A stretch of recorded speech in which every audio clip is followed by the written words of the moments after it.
那其他的总统参选人，鸿海创办人郭台铭和其副手赖培霞，对今日开始要进行全国的联署。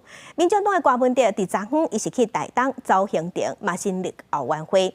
另外，民进党的赖清德昨昏是以副总统的身份，甲基层的医界代表见面，嘛有提出伊的健保政策。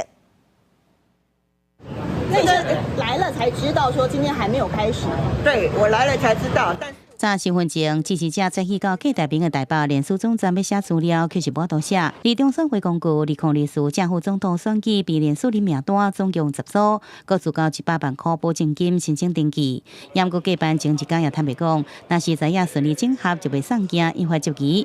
更加传出国民党认为，民众党郭文哲就是较稳定，会用谈合作对象，无啥重视郭台铭是不是真正要选到底。我们的目的是胜选。是政权的轮替，参选、整合都是手段。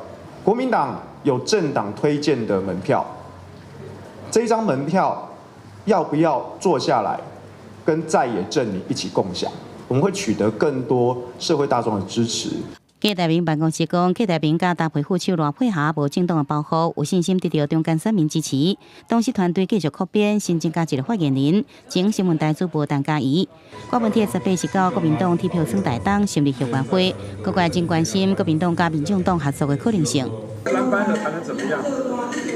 就是这样的啊，反正深呼吸，换轻松，继续走就知道了。对郭妈妈何水英伫网络节目讲，后续参选就是要做总统，未做副手。郭文哲回应，凡事尽力而为。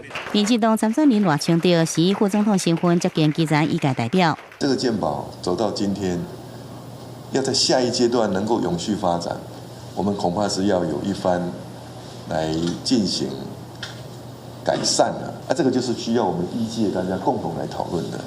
医师出身的赖清德提出改善健保制度想法，希望甲医界共同讨论，打造健康的台湾。